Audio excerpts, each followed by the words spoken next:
Welcome to the whistle. இயக்குனர்கள் Sabari and குரு சரவணன் இயக்கத்தில் வெளியாகி இருக்கிற கார்டியன் படத்தோட ரிவ்யூ தான் நம்ம இந்த வீடியோல பார்க்க போறோம். கோவில்ல இருந்தாலே உன்னை கொன்னு புதைச்சிருவேன்.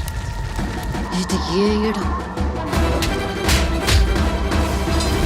கார்டியன் இந்த படத்தில் வந்து ஹன்சிகா லீட் ரோல் பண்ணியிருக்காங்க. அது மட்டும் இல்லாமல் ஸ்ரீமன், மொட்ட ராஜேந்திரன், தங்கதுரை அப்படின்னு சொல்லிட்டு நிறைய நடிகர்கள் நடிச்சிருக்காங்க. இந்த படத்தோட ஸ்டோரி லைன் என்ன அப்படின்னு சொல்லி பார்த்தோம்னா, ஹன்சிகாக்கு சின்ன வயசுலேருந்தே வந்து அவங்க ரொம்ப அன்லக்கி அப்படின்னு சொல்லி ஃபீல் பண்ணுறாங்க. அவங்க ஆசைப்படுற எந்த விஷயங்களுமே நடக்கிறது இல்லை. ஒரு ஐஸ்கிரீம் சாப்பிட்றதுலேருந்து வேலைக்கு போகிற வரைக்கும் அவங்க விரும்பி நடக்கணும்னு நினைக்கிற எந்த விஷயமே நடக்கிறதே இல்லை. ஸோ முழுக்க நான் தான் ஒரு அன்லக்கி கேர்ள் அப்படிங்கிற ஒரு இடத்துல இருக்கிறாங்க.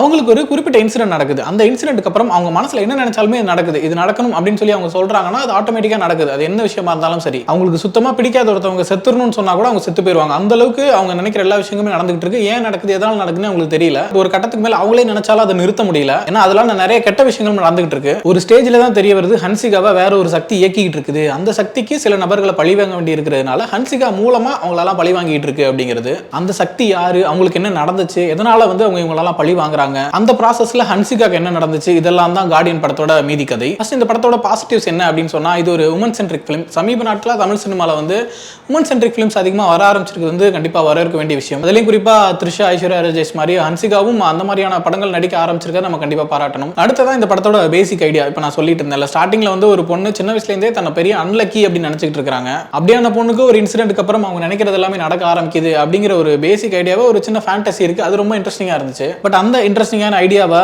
எக்ஸிக்யூட் பண்றதுல நிறைய தடுமாற்றங்கள் இருந்ததை நம்மளால திரைக்கதையில பார்க்க முடிஞ்சது. உதாரணத்துக்கு ஒரு பர்சன் வந்து அன்லக்கி அப்படிங்கிறத காட்டுறதுக்கு வந்து ஒரு சில காட்சிகளே போடும். ஆனால் அதை அவங்க எஸ்டாப்ளிஷ் பண்றதுக்கு வச்சிருந்த காட்சிகளும் சரி, அதோட நீளமும் சரி, ரொம்பவே சலிப்பாகவும் சோர்வாகவும் தான் இருந்துச்சு. அடுத்தது அவங்களுக்கு ஒரு இன்சிடென்ட் நடக்குது. அதுக்கப்புறம் தான் வந்து அவங்க நினைக்கிற விஷயங்கள்லாம் நடக்க ஆரம்பிக்குது. பட் அந்த பர்டிகுலர் இன்சிடென்ட் வந்து ஒரு மாதிரி மிஸ்டீரியஸா ஹேண்டில் பண்ணியிருந்திருக்கலாம். பட் அந்த பர்டிகுலர் இன்சிடென்ட்டை வந்து திரும்ப போட்டு காட்டி ஒரு மாதிரி மெலோட்ராமாட்டிக்கா ட்ரீட் பண்ணது நமக்கு வந்து அதன் மேல இருக்க ஆர்வத்தை குறைச்சிருச்சுன்னு தான் சொல்லணும். அடுத்ததா ஃபர்ஸ்ட் ஹாஃப்ல வந்து ஒரு சின்ன லவ் போர்ஷன் ஒன்று வருது.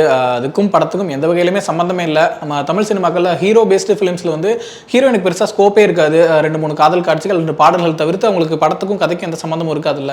அந்த மாதிரி பண்றீங்கன்னு சொல்லிட்டு பழி வாங்குறதுக்காக அப்படி ஒரு ஹீரோ கொண்டு வந்தாங்களான்னு தெரியல. மற்றபடி அந்த காட்சிகளுமே நமக்கு எந்த வகையிலும் சுவாரஸ்யத்தை ஏற்படுத்தல. இந்த படம் ட்ரைலர்ல இருந்து முழுக்க ஒரு ஹாரர் படம் அப்படிங்கிற மாதிரி தான் நமக்கு வந்து ப்ரொஜெக்ட் பண்ணியிருந்தாங்க. பட் ஃபர்ஸ்ட் ஹாஃப் முழுக்கவே எந்த ஒரு ஹாரர் எலிமெண்ட்ஸுமே இல்லை. இப்போ நம்ம பேசிட்டு இருந்த அந்த ஃபேண்டசி எலிமெண்ட்ஸை வச்சு தான் ஃபர்ஸ்ட் ஹாஃப் ஃபுல்லாவே மூவ் பண்ணி கொண்டு போயிருந்தாங்க. கிட்டத்தட்ட இன்டர்வல் கிட்ட தான் அந்த ஹாரர் எலிமெண்ட்ஸே ஸ்டார்ட் ஆகுதுன்னு சொல்லலாம். ஸோ ஸ்டார்ட் ஆனதுக்கு அப்புறம் ஒரு பேய் வருது அப்படின்னா வந்து அவங்க யாரு, என்ன, அவங்களுக்கு என்ன நடந்துச்சு அப்படின்னு சொல்லிட்டு ஒரு ஃபிளாஷ்பேக் எப்பவுமே இருக்கும். நம்ம என்னதான் ஃபிளாஷ்பேக்ல கதைகள் சொல்லாலும் ஏதோ ஒரு பொண்ணு இருந்திருப்பாங்க, அவங்கள ஒருத்தரோ 4-5 பேரோ சேர்ந்து கொண்டு வந்திருப்பாங்க. அவங்க பழி வாங்குறதுக்காக திரும்ப பேய் வருவாங்க அப்படிங்கிறத இப்போ வரைக்கும் நம்ம பார்த்துட்டு இருந்த எல்லா பேய் படங்களோட டெம்ப்ளேட்டுமே. அந்த டெம்ப்ளேட்டை தாண்டி வேற ஏதாவது கிரியேட்டிவான விஷயங்கள் ஆட் பண்ணியிருந்தாங்கன்னா ஆடியன்ஸுக்கு இன்னும் கொஞ்சம் சுவாரஸ்யமா இருந்திருக்கும் தான் சொல்லணும். மற்றபடி பெர்ஃபார்மன்ஸ் பத்தி சொல்லணும்னா ஹன்சிகா யூஷுவலா அவங்களோட ஸ்டைல ஒரு பெர்ஃபார்மன்ஸ் பண்ணியிருக்காங்க. பட் செகண்ட் ஹாஃப்ல வந்து அந்த பேயா மாறி அந்த ஹாரர் எலிமெண்ட்ஸ் பண்றது வந்து கண்டிப்பா அவங்களுக்கு ஒரு புது எக்ஸ்பீரியன்ஸ் கொடுத்துருந்துருக்கும். பட் ஆடியன்ஸ்க்கு அது எவ்வளவு தூரம் இன்ட்ரெஸ்டிங்கா இருந்துச்சுங்கிறது கேள்விக்குறி தான். அடுத்ததா மொட்ட ராஜேந்திரன், தங்கதுரை அவங்களோட காமெடி ட்ராக் ஒரு பக்கம் போயிட்டு இருக்குது. ரொம்ப கம்மியான இடங்கள்ல தான் சிரிப்பு வருது. அதுலயும் பெரும்பாலும் பாடி ஷேமிங் ஜோக்ஸ் எல்லாமே இருக்கு. தமிழ் சினிமால இன்னுமே இந்த பாடி ஷேமிங் ஜோக்ஸ் எல்லாம் அவாய்ட் பண்ண முடியலையா அப்படிங்கிற கேள்வி தான் நமக்குள்ள வருது. அடுத்து வில்லன் குரூப்ல இருக்கிற எல்லாருமே ஒரு டீசென்ட்டான பெர்ஃபார்மன்ஸ் கொடுத்திருக்காங்க. அதுலயும் குறிப்பா சொல்லணும்னா ஸ்ரீமன் ஒரு நல்ல ஆக்டர், ஒரு பக்குவமான நடிப்பை அந்த கேரக்டர் கொடுத்திருக்காரு. அடுத்ததா ஃபிளாஷ்பேக் போர்ஷன்ஸ்ல வரக்கூடிய தியா ரொம்ப நல்லா நடிச்சிருக்காங்க. அவங்களோட ஃபேஷியல் எக்ஸ்பிரஷன்ஸ் எல்லாமே ரொம்ப அழகா இருக்கு. பட் ஒரு பெரிய இம்பாக்ட் கொடுக்க வேண்டிய அவங்களோட கேரக்டர் இன்னும் இன்ட்ரெஸ்டிங்கா எழுதப்பட்டிருக்கலாமோ அப்படின்னு தான் தோணுச்சு. ஓவராலா கார்டியன் அந்த பேசிக் இன்ட்ரெஸ்டிங்கான ஐடியா மட்டும் இல்லாம அதை தாண்டின ஒரு சுவாரஸ்யமான திரைக்கதையும் நல்ல மேக்கிங்கும் இருந்திருந்துச்சுன்னா இன்னுமே ஆடியன்ஸ் இன்ட்ரெஸ்டிங்கா என்கேஜ் பண்ணியிருந்திருக்கும் தான் சொல்லணும். This is all about Guardian movie. நீங்க படம் பார்த்திருந்தீங்கன்னா படம் பார்த்தா உங்களோட ஒப்பீனியன் என்ன அப்படிங்கறத கமெண்ட்ல சொல்லுங்க. நிறைய பேர் சொல்றாங்க மீடியால பொண்ணுங்க கூடாதுன்னு இன்டைரக்டாவே நான் சொல்றேன், உங்களுக்கு புரியும்னு நினைக்கிறேன். எதுலதான் பொண்ணுங்களுக்கு பாதுகாப்பு இல்லாம இருக்கு? எல்லா பக்கமே ஹராஸ்மெண்ட்ஸ் இருக்கு. எல்லா பக்கமே பொண்ணுங்களுக்கு வந்து பாதுகாப்பு இல்லை அப்படின்ற மாதிரி ஒரு படலத்தை வந்து நம்ம போர்த்திக்கிட்டே தான் வரும். அது ஏன் மீடியால மட்டும் நீங்க சொல்றீங்க?